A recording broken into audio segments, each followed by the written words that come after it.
Hello, everybody. Welcome to Nintendo Expression Pass here on Boss Rush Games. I'm your host, and I'm excited to be joining me is the one, the only bossman himself, Mr. Corey Dirrig. Hello, good sir. Yes. Hello. How is it going? It is going great on this Monday that I was off. So excited to be off before I get into a whirlwind of nonsense. That makes one of us. I'm just kidding. Maybe. But we do have a great topic. Do we? Corey. Yes, we actually do. Tonight we're going to be talking about, well, should I say this episode, not tonight. This episode, has Nintendo brought gamers back to the platform for good? With the Nintendo Switch, we know people feel like they kind of lost out what Nintendo was, started with the GameCube and, definitely with the Wii, and this casual concept in games. People were just like, do we want motion control or not? So even though the Wii opened up a lot of doors, at the time, hardcore gamers, in quotations, wasn't feeling what Nintendo was dishing out. And then when the Wii U hit, people still weren't feeling Nintendo. Well, I should say a certain age weren't feeling Nintendo at the time, because it seemed that gaming had matured and it was for people who were 18 and older, when it was all about Call of Duty and Grand Theft Auto and things of that nature. But when Nintendo Switch came, it brought in, at this time of recording, 140 million owners of the console and growing. So I was wondering, are people kind of looking at Nintendo like, oh, this is the place to be at for games? Well, so let's go back to the initial question, right? Has Nintendo brought gamers back to the platform for good? I don't know is the answer. I don't know if we'll know until the next platform releases. I do, however, want to say that if you would have asked me this 2 or 3 years ago, I would have said, if a platform has great games, the gamers will come. It doesn't matter what the platform is. But we all know that's not true, right? The Wii U had some amazing games and nobody bought it. The Xbox One has some great games. Nobody bought it. The Xbox Series consoles have great games and nobody is buying it. I mean, again, Microsoft's strategy this generation is a little bit different than, it has been in the past. But, from that Take-Two earnings call as of February, which is when we're recording this, PlayStation has sold about 54 million units in the PlayStation 5, and the Xbox Series consoles collectively have sold about 22 million. And that's not, in terms of console sales. Again, Microsoft's strategy is different this time around, but still, the console has great games and Game Pass, and it's still not selling. So the truth is, I don't know, because Nintendo obviously carries a lot of nostalgia with it. Hardcore people who grew up with Nintendo probably came back to the Switch because they now have kids that enjoy games, or they missed, that, they wanted that hit of nostalgia, or again, Nintendo does make great games, and maybe that's why people came back, but I don't know if great games is the only answer. Another, before you go, another thing is, Nintendo has always done well in the handheld space. And I think, what we've been talking about for the last 7 years on this show is that Nintendo focusing on one platform instead of three, right? You had the Wii U, the 3DS, and then mobile for a little bit, right? Mm-hmm. They're now only focused on one platform, and they're able to deliver a consistent, a consistent amount of games, whether it's a new game, a remake, a remaster, a port, something, right? And they've obviously succeeded with this concept of the handheld that you can plug into your TV. So much so that you're starting to see other companies kind of, I don't want to say copy, but they're imitating, right? Like the Mm-hmm. Steam Deck. Okay, everybody has a computer. Everybody probably has some sort of Steam library, like whether it's, 300 games or 5 games, right? Like so everybody has some sort of Steam library. Well, you can take those games with you now. The ROG Ally, same thing. With the Armory Crate, you can play Game Pass games. You can play uh, Epic Game Store games, Steam games, anything that has a launcher, you can throw on there and play it. And now we're hearing rumors that Microsoft wants to make a compatible handheld with Xbox consoles. PlayStation is heavily rumored to be making another handheld again. But I think the fact that the handheld needs to pair with either an existing library or B, be the console itself, like Nintendo has done, and Steam Deck to an extent, um, is why I think these consoles are so compelling. But at the same time, I think the next console that Nintendo puts out, whether it's an iteration on the Switch or something else, which by all accounts, it's another hybrid style console where your library will carry over. I think that's going to benefit it greatly in terms of being successful. So, has Nintendo brought gamers back? I don't know. I think it's a wait and see thing, but they've definitely succeeded in bringing them to this console for a multitude of reasons. For me, I think they have brought them back for good. Because it's you mentioned great games. It's this is one of Nintendo's strongest libraries. It Indie's got a good spot on it. Third party and their ports putting games on it, getting results that they are happy to see.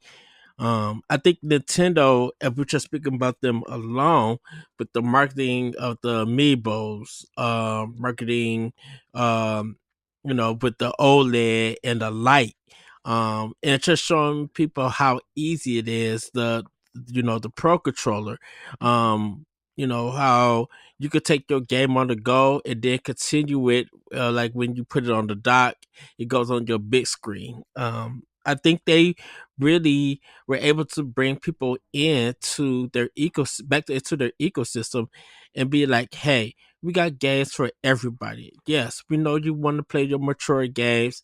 We know that you might think our games are arcadey, but look at the stuff that's selling on our system from us. Look at, Astral Chain. Look at Fire Emblem Three Houses, which is still doing numbers, and people are still talking about maybe one of the best Switch games of all time on the system.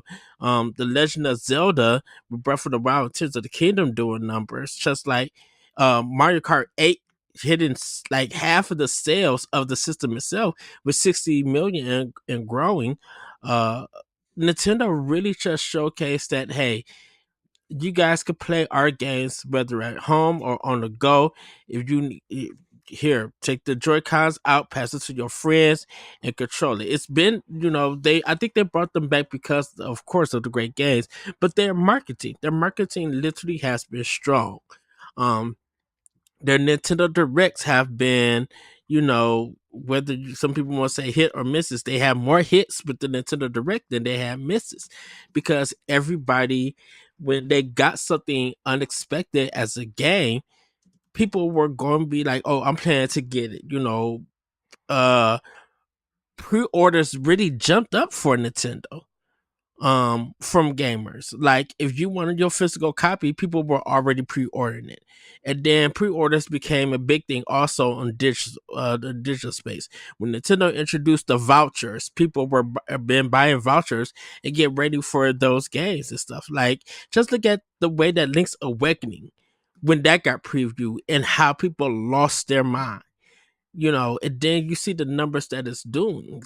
Square Enix putting out Octopath Traveler and Dragon Quest, and people purchasing those games. Like Nintendo, of course, by the time you guys see this, the news that they're the richest company in Japan, having $11 billion in cash.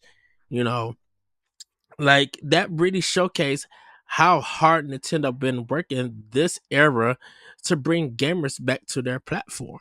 Um, and everything. And I think that's why you see the success of the Nintendo Switch and you see why gamers are anticipating Nintendo's next system, because the current Switch has been successful and showing that this is how gaming could work in the future on handheld and on TV and everything. So I literally think they brought them back for good. I think more people are going to continue to invest in Nintendo games, even if they got get the power that everybody say that they need to have. If they deliver the power, I feel like definitely from Japan, those Japanese games are going to come. Nintendo's still going to deliver some great games, and physical is just still going to continue to be the thing for that system. Um, If you want to see how you can become a Patreon producer, head on over to patreon.com/BossRushNetwork. The Patreon producers for this month are Adriel Munger, Austin Campbell, Celeste Roberts, Christian S., Sana Dirrig, Francisco Santillan, Matthew Keel, and Todd Oxtra. Thanks for your continued support of the Boss Rush Network. I think the Switch was a surprise to a lot of people, right? I think a lot of people like the Switch for one reason or another, but I think it was a surprise for a lot of people, and I think there's a few things that you have to do to keep players in your ecosystem, right? I mean, that's the big buzzword now. And I know Nintendo doesn't care about buzzwords or, what other companies are doing.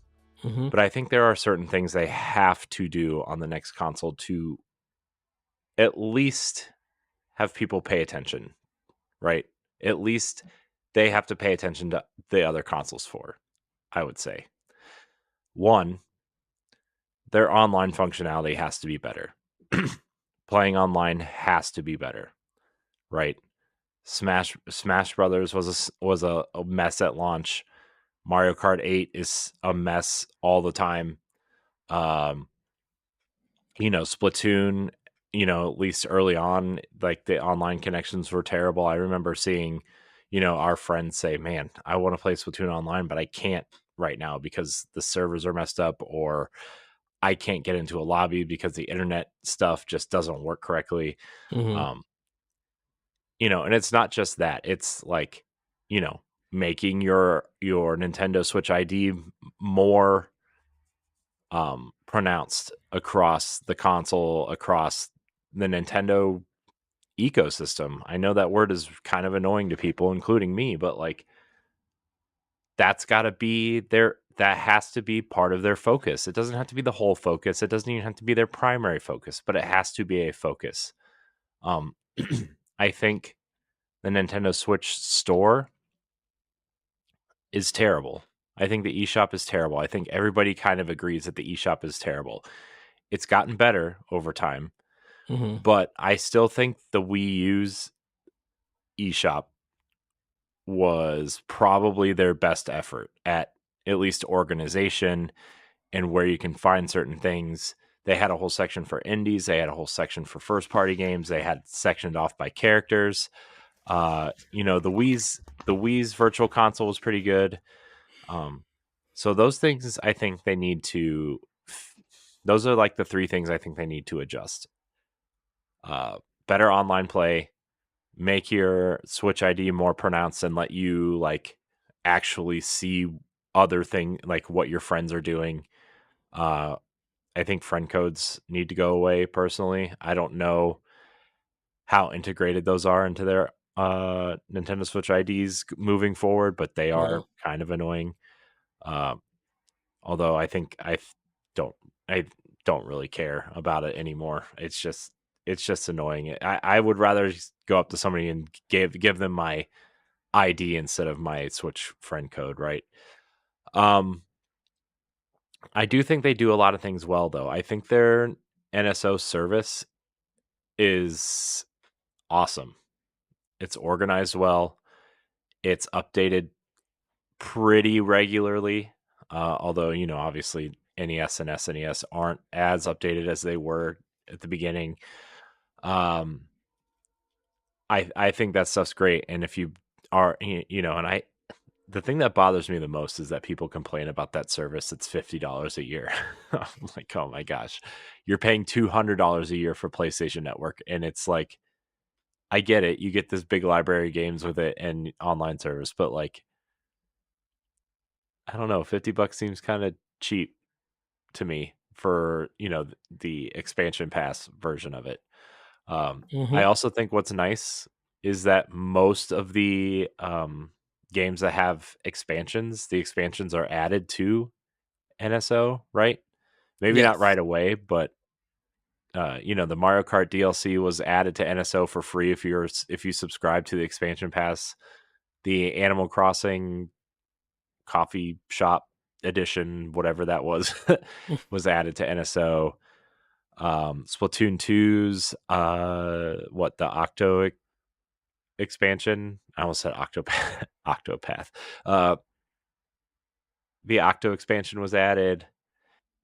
Anyways, we had another technical issue. Man, Zencaster is so full of technical. Gosh, there's got to be a better service. Like, I don't know if I need to look around or what, but man, Zencaster is just. Not doing it. Ugh. Anyways, what I was trying to say before our technical hiccup was that I think NSO has a great foundation. I think what they're doing with Nintendo Switch Online with a mixture of free games like Tetris 99 and F-Zero Mhm. 99, Mario 35, right? They're doing some really good things. I think now with the next system, especially, you have to focus on the other things to make your online.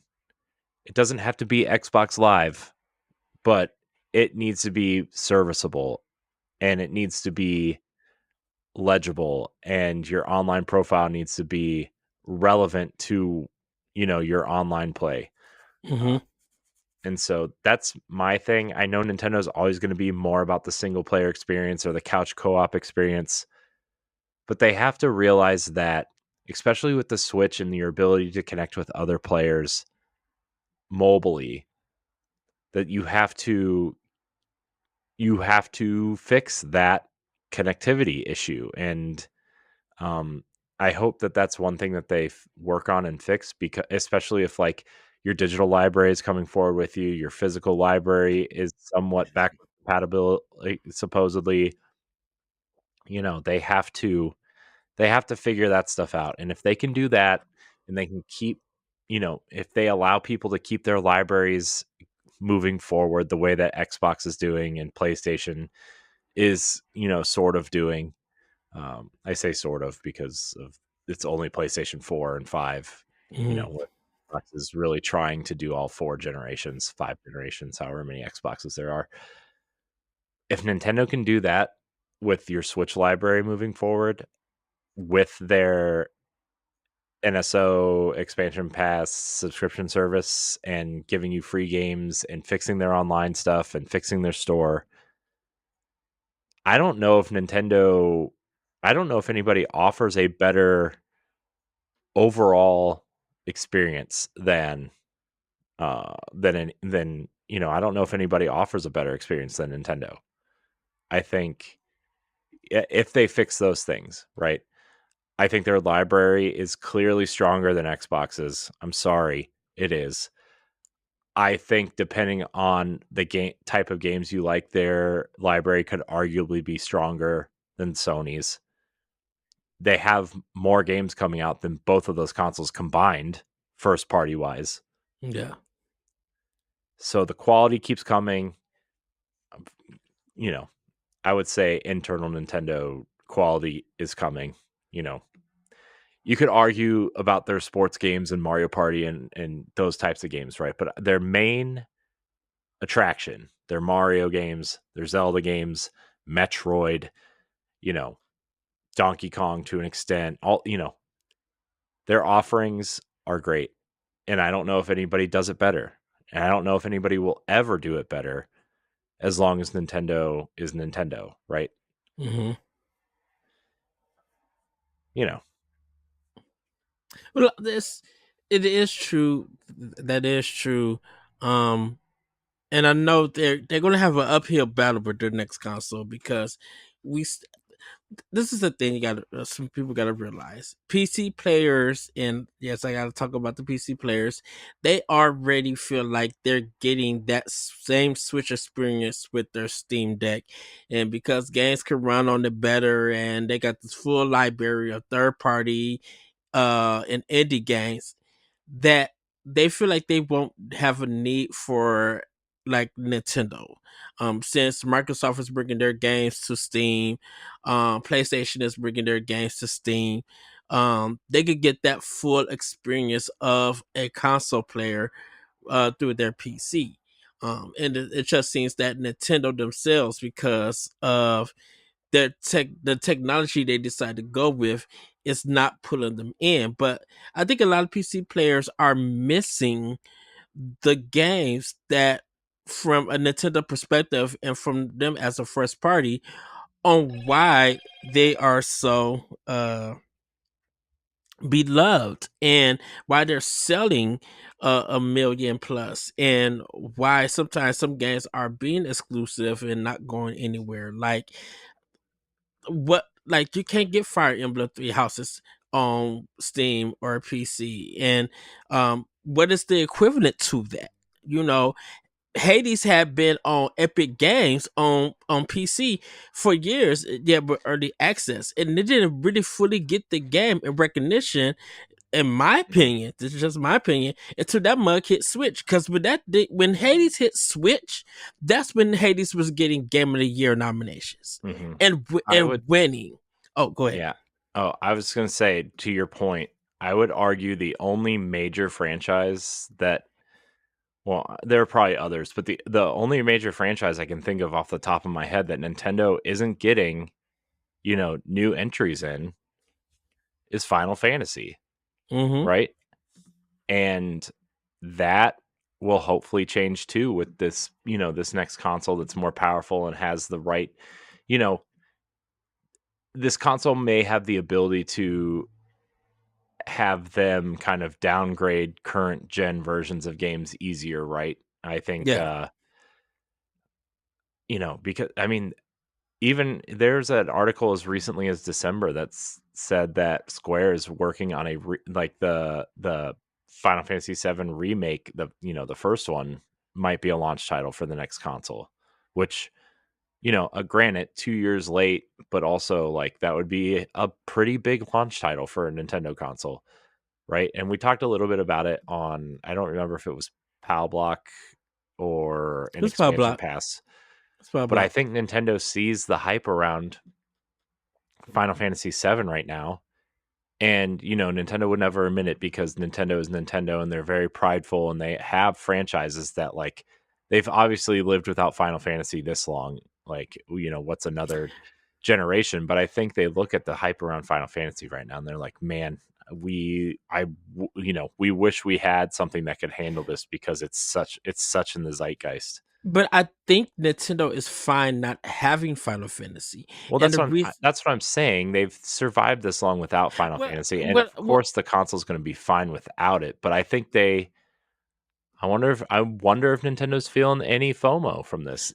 no. To actually tell you the truth, no. I think when I think what happened, I, it's the transition between Nintendo and Square. Yes, PlayStation has become the home of Final Fantasy.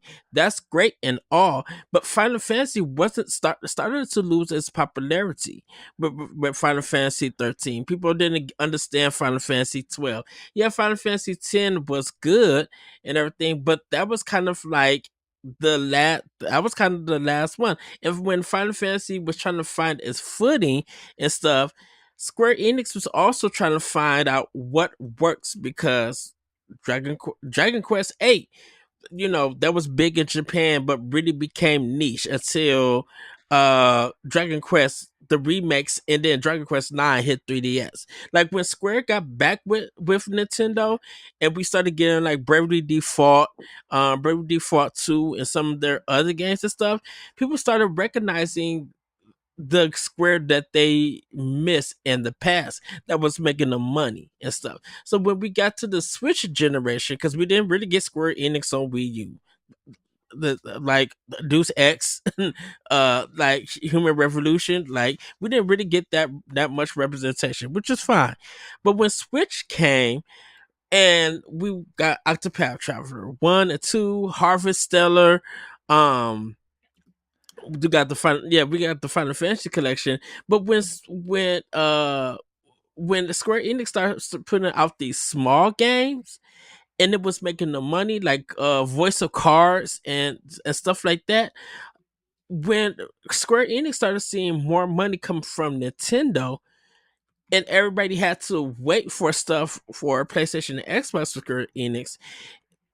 Square Enix caught on to be like, oh, we will make a lot of money from Nintendo than any other company. When Yeah, Cloud but came, half those games didn't even sell 500,000 units. So which is fine, but their game those games weren't closing studios. Forsake some of came them did. out. Oh well, yeah. Forspoken Tokyo came. RPG factory closed down, and their games were on every console. So I thought they were still open. no, they shut them down. They should have now. Um, Well, I know that it just felt like when Square Enix got more visibility on Switch than any other console. So I think them missing out on Final Fantasy VII Remake and Rebirth is completely fine because I think there's some other stuff that could take up that place. Look, Alice is giving Square Enix a run for its money. And regardless of what you think of Shin That's true. Megami, Persona, you cannot lie that Atlas, who was putting out a niche games that no one really knowed and paid attention to on PlayStation 1 and 2, started to become really big. Once they got with Sega, it was crazy. We Did didn't. they? Go ahead. Sorry, I didn't mean to interrupt, but to go back to the Atlas stuff, did they confirm that Metaphor ReFantasia was coming to Switch, or did they hint at it coming to the next console? No, right now it's just only Xbox and I guess PS5 is coming out too. But they didn't say nothing about it coming to Switch or anything. Yeah, Uh, okay. I just because I mean, if you could somehow in the launch window um have Metaphor and Persona 3 Reload, mhm, right? And I don't know. Like I mean, especially if you're not getting Final Fantasy, which I don't know if they are or not. That was just a rumor that was flying around, and I yeah, think that would be a great get for them. Would be at least that first part of Final Fantasy Remake. But if you could somehow line those up in a launch window, mhm, especially if you could get the rights to the uh, Persona 3 Reload, whatever their second edition is, right? Whatever their yeah, Royal Edition or their Golden Edition is, like, and have that bundled in and have it as either a timed exclusive or Nintendo has the marketing for it or something. Like yeah. that would be pretty. That would be pretty big for the next console, right? I Especially because Atlas is like, sorry, I'm almost done. Especially because like Persona has like really grabbed the attention of a lot of people. It has, but I think Nintendo would be smarter to actually get the exclusive for Persona 1 and 2 to be remade because no one played those games. Well, Like no Persona one 1 is seemingly getting a remake, supposedly. A full I on remake. I heard that, but like both of those games are like completely so out there and so weird and stuff. And I think if Nintendo could get the exclusives to those, that's going to be a big thing not only for Atlas but for Nintendo themselves. Like people going to be like, okay, now we're into it because now Atlas has become such a bigger name, and I'm sorry, Square Enix, but they have become such a bigger name for role playing gamers. It's almost they could put a game out and it's guaranteed to get good review scores and good talk and good sales and everything. You know, and even if the sales aren't big, Atlas is still in the discussions of being one of the best companies around developers and stuff. This is helping Sega get back to being a recognizable name. That's recognizable name that isn't a joke or just Sonic related. It's really helping Sega become visible to be like, oh, Sega's not playing around. They went third party. They had their ups and downs, and because of Nintendo, they've been able to stay afloat. But now, dude, they got good business with Microsoft. They're doing okay and well on PlayStation, definitely with like Yakuza. But like Sega got it good getting their name back because of Nintendo. Their relationship with Nintendo ever since Dreamcast got shut down and they went third party has always been strong and everything. And it always kept them afloat where they don't have to keep making pachinko games and stuff. So, like, I think with their next system, and I think that's why the Switch bringing people in to this console, showing that we do have the goods. And, of course, the way that graphics are going to be shown and everything, frame rates and all of that stuff, yeah, it's going to be some ups and downs with it, but that's still every console, regardless. I'm Yeah. Well, Xbox. Oh, go ahead. no, the one thing that, sorry, a thought just popped into my head when you said this has to go with the other consoles too, or has to do with the other consoles too, is like, you look at, you look at Sony, they don't have any internal first party major franchises coming out this year at all. And look how long it's taken Microsoft to put games out, with Mm-hmm. their internal studios, so much so that they now have 38 studios and their goal is to put out one game a quarter. And then you look at Nintendo and their output, right? And this all comes back to, and this is why I think the next console is going to be successful also, right? Nintendo knows how to output and put out games, right? Mm-hmm. Ever since, this entire generation, they've learned, they're like running like a finely tuned machine. They know how to put out games at a cadence that people will want them. Every 4 to 6 weeks you get a new Nintendo first party game. Not a new game necessarily, but a remake, a remaster, a new game, a side project, a spinoff. Something comes out every 4 to 6 weeks. It has been that way since launch, except for the COVID year. I just made a list of like important games that have come to the Switch since launch, and this is something I want to do for a future episode. I'm not going to go through it right now, but like, I'm looking at these lists. There's like 20 or 25 games every year that, like, if this was the only platform that I owned, I would still be trying to plug through these games, right? It's Mm-hmm. just like, it's crazy. And like, I've like thought about it. I'm like, man, if I could only have one console, Nintendo would be it, you know? It, The, oh, sorry. Go ahead. I went. and in during the Wii U era, I don't know if I would have said that. Obviously my gaming my games I love and have time to play, and the way I play games has changed over the last few years, right? Like, I mean, I used to say I don't know if I would own a console that doesn't have Destiny on it. Well, like now, I mean, the way I play Destiny has changed, and like maybe I would just kind of say I'm ready to be done, and I think Nintendo has recaptured at least the imagination of gamers. If Mm-hmm. they don't, we got a new 2D Metroid that pulled someone like LeBron in, right? Or, we've gotten Persona, which has dragged the JRPG people in with games like, not only Persona, but even the Square output, like you said, like the pixel remasters of Final Fantasy and Bravely Default 2 and, you Octopath know, Traveler and Octopath, especially, and Live Alive, and and also Xenoblade. Like Xenoblade has become this massive that hit for Nintendo, that's what I was about to that's what I was about to bring up. Like if we talk about the probably the biggest production outside of Tears of the Kingdom and even Breath of the Wild, Xenoblade Chronicles 3, just like, yes, they're not, Mhm, it's more animated, and but there's like voice acting, there's narrative, there's story, and they're dealing with dark themes and things like that. Like the stuff that mhm, people wanted. You wanted Nintendo to have some adult, mature stuff. Xenoblade Chronicles 2 and Xenoblade Chronicles 3 have mostly 3 deals with that stuff.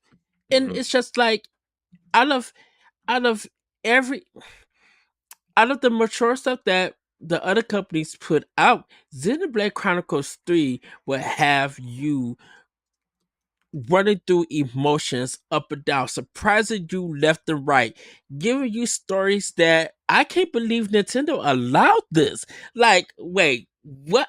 Stuff that's just in the game, and I can't spoil anything until people play.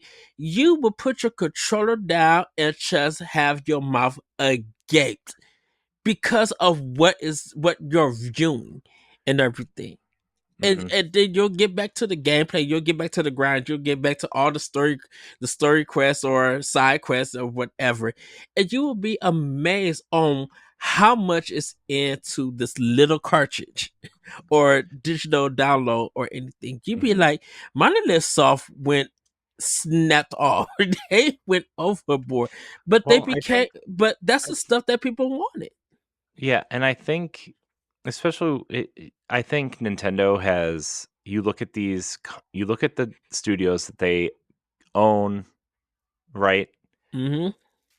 And I feel like well, maybe towards the end of last generation, I would say. I think the first kind of glimpses of this you see with Breath of the Wild, but I also think, you know, there were other games towards the end or middle of that generation, like uh you really started to see Nintendo kind of loosen their restraints a little bit Mm-hmm. because I think they knew they needed to change even if they didn't want to internally.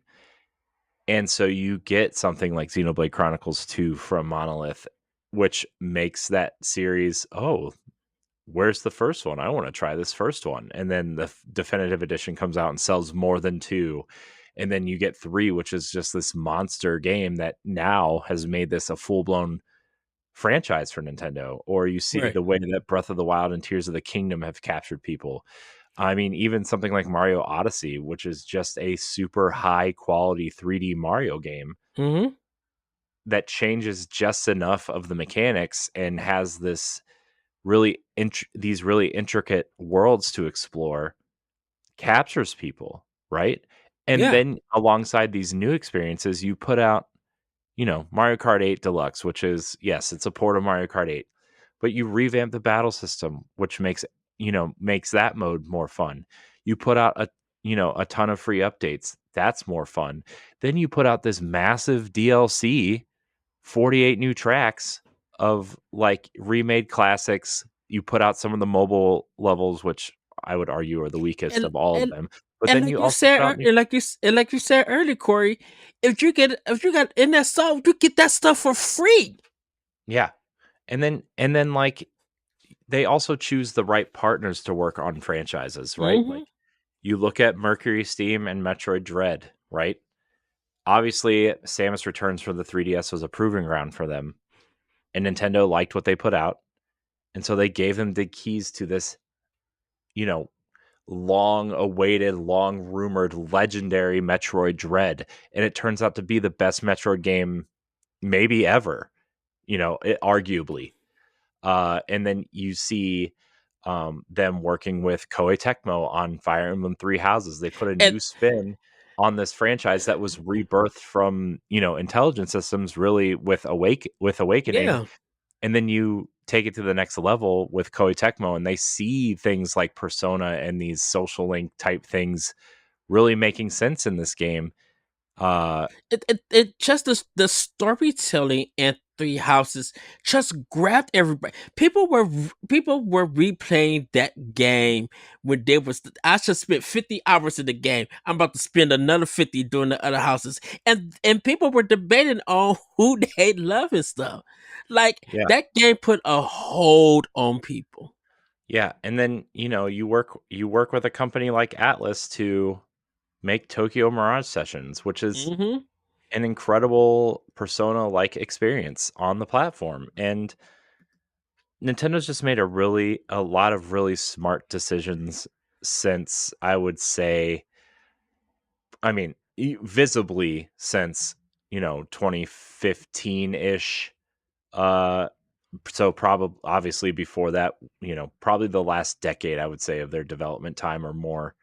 They've really made smart decisions and knowing when to re-release things, when to partner with the right people, Hmm. when to let their internal studios open up. And I think that's why people are going to continue to come back to Nintendo, because Nintendo changes the game, no pun intended, when their back is against the wall, right? We saw that with GameCube, right? It didn't Yeah, sell well. They got more creative with their games, and then the Wii came out, and they really had to become creative, right? And then with the Wii U, right, they had to figure it out, and they gave us some of you know, the Switch probably has the greatest library of any Nintendo console. it And it literally helped developers become well known. Like Platinum Games, I yeah, I would say Bayonetta, they would probably single-handedly probably saved Platinum Games yeah. at some point, with Bayonetta and Astral Chain and, even Star Fox Zero, even though that game wasn't great, they still, you know But Platinum Games started getting more work literally after Bayonetta 2, like Near Automata, um, the core. Well, I would say the core games, but Teenage Mutant. Well, no, not Teenage Mutant. That was before. But like literally, when Bayonetta 2 came out, people really end up loving the series and really loving Mhm, Platinum Games, and they literally became popular. You mentioned Mercury Steam. They became popular with Samus Returns on 3DS, and now they're well known to the point where they were just like, if there's any 2D Metroid games, they trust Mercury Steam. Like gamers want to see more of their games, more of their development for Nintendo if it comes to Metroid. mhm, And they would just like Retro could keep the Prime games, and hopefully we get a chance to do something else and stuff. mhm, Like it I think like just like you said, Nintendo was smart to work with a lot of companies and stuff. Like Koei Tecmo, they've been in the game with Nintendo since the Fire Emblem games. And regardless of what you think of other Metroid, that was a good start for them, for Tecmo and Nintendo to work together mhm. and everything. So it's amazing to see the Switch bring in gamers to show that when we partner up with people, we help them deliver their best. Yes, we go and check up on the games, we offer suggestions, but most of the time, if we're working with partners, we let them have free reign unless we come in and have some concerns and we need to change some stuff. they got a strong relationship with Way Forward. Now look at Way Forward. They're, regardless of what you think about them, Way Forward is strong. They've been consistent. Yeah, they've been like hired help to work on games and stuff. But like Shantae, that series is theirs and it's well known. You Mhm. know. Yeah. So to bring it all back before we wrap up this conversation, I just want to Hmm. say if Nintendo keeps doing what they've been doing, you know, honestly since the end of the Wii U's life cycle, and they keep moving games forward from a gameplay perspective, at the end of the day, gameplay is king. Nintendo is the master of budgeting for their games, of being Hmm. able to put out, smaller experiences when they need one to, while they work on the next Zelda or Mario or something.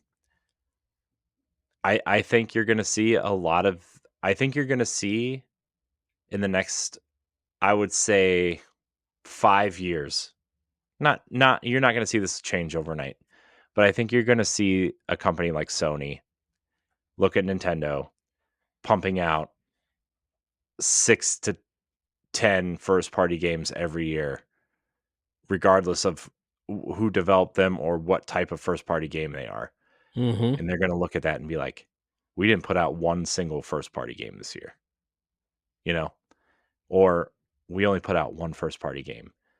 And granted, PlayStation doesn't need it, right? The way that Nintendo relies on their first party, Sony doesn't. But at the same time, I'm sure Sony would love to put out a first party game every quarter or Hmm. every Yeah. half. Uh, so at the end of the day, I think with the way the industry is now, and budgets being super overblown and productions being super high and games taking 5 to 7 years to make or longer. I mean, you look at something like Suicide Squad, which took 9 years to make. Um, I think Nintendo's output is going to be the gold standard. And I think you're going to start seeing these companies kind of retract a little bit and be like, hey, and I think Microsoft is actually really great at putting out smaller experiences too, Hmm. Yeah. right? Like, I mean, you look at Psychonauts, Pentiment, Grounded, uh, you Hi-Fi know, Rush. Hi-Fi Rush. They've been great at that, right? It's the AAA experiences that they're missing, and which I think we're going to start getting this year from them. But that's my stance. I think people will come back to Nintendo next gen because their library will be there. Nintendo will continuously put out first party games. They're going to support the indie space, which is Nintendo. The Switch, whether they market it or not, is the home of indies. It doesn't matter Hmm. what anybody says. And I think with this, if they have a little bit more power and able to have some onboard storage this time around, and what I'm reading about this Nvidia chip that they're using, and Nintendo's going to have a special console, right? Yeah. I feel in my heart of hearts that we look at the Wii U, right? And then you look at the Switch and you're like, that's what the Wii U should have been from the get-go, right? Hmm. But then the Switch was like, okay, this is the foundation of what we want to do moving forward. And so next generation, you're going to see Nintendo. It's going to be like the ultimate Nintendo console. I feel like they're going to get everything right. I have it. I feel really good about Nintendo trying to get everything right on the next console. I think they're gonna get it right, but I think it's gonna take a year after the next Oh, console release. yeah, no, You know. I think you got a lot, and the stuff I'm talking about is like this is like a 12 to 24 month. Hey, let's get Hmm. our console out. Let's launch some games. Let's make sure everybody's accounts sync and their library is correct and their expansion pass stuff carries over. Let's get through that launch window and be like, okay, the foundation of this console is set. Now let's, with a console update the Nintendo Switch ID stuff, right? Yes. with this console update. Let's whenever the next Mario Kart or Smash or F-Zero multiplayer experience comes out, Splatoon 4, let's make sure our online functionality is maybe not perfect because it's never perfect, but like, you know, good to go so people don't lose connections Right. before Splatoon 4 comes out. and And and then and to go and I agree with you, Corey.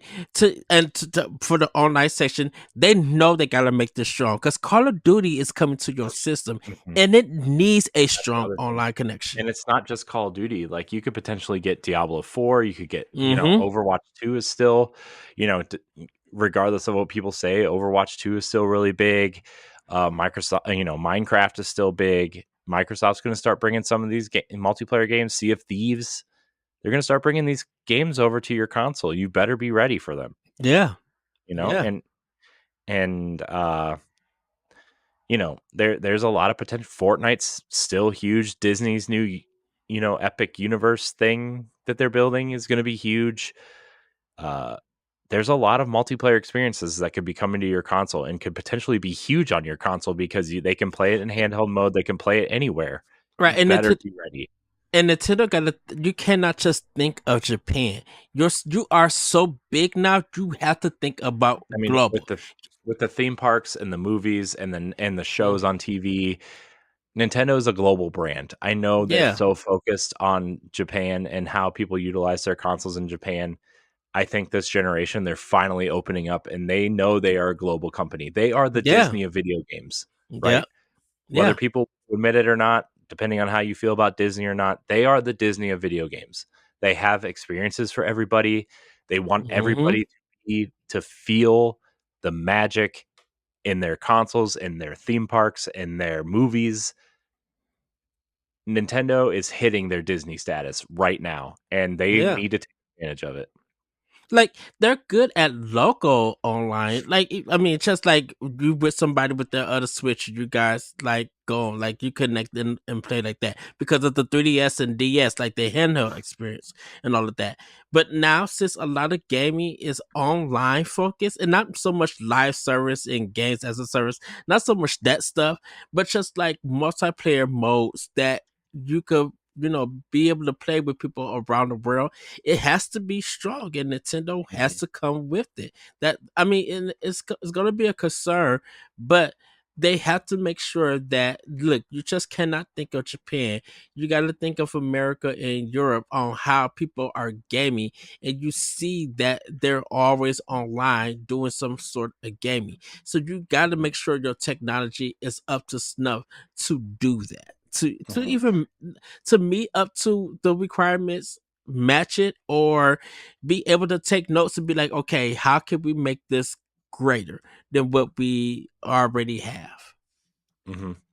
Yeah, and I mean, even things you don't think about, and I know we're gonna wrap it up, but Hmm. like things you don't think about, like even something like Mortal Kombat or Street Fighter, or if Microsoft decides to revive Guitar Hero or something at that point, or um, just some of these basic multiplayer experiences, Hmm.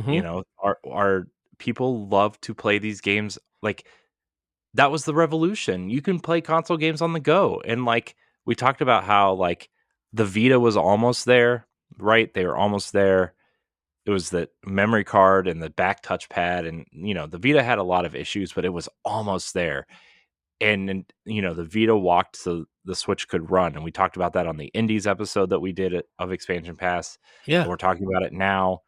And you know, it's time. Like Nintendo always feels behind. It is time to not be behind.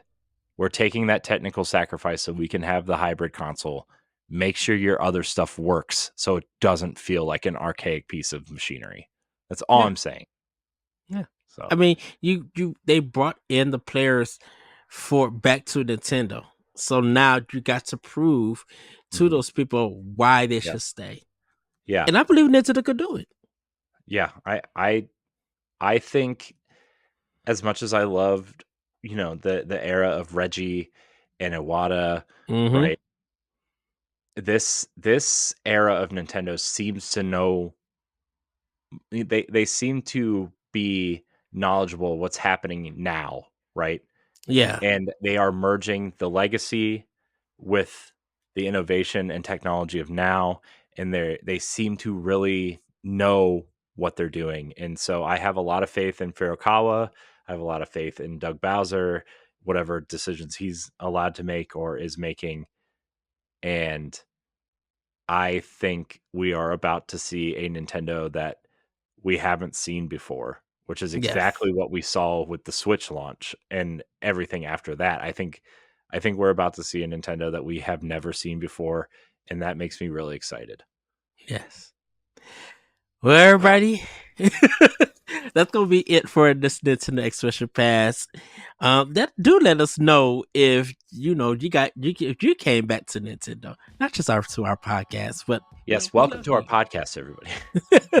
Yes, but yeah, we want to know if Nintendo grabbed your attention and made you a believer on why their games are just amazing, just phenomenal, and why they are important to the gaming industry worldwide. But then, everybody, have a great week, have a great weekend, and we'll see you next time on Nintendo Expansion Pass. Bye, everybody. Goodbye. If you want to see how you can become a Patreon producer, head on over to patreon.com/BossRushNetwork. The Patreon producers for this month are Adriel Munger, Austin Campbell, Celeste Roberts, Christian S., Sana Dirrig, Francisco Santillan, Matthew Keel, and Todd Oxtra. Thanks for your continued support of the Boss Rush Network.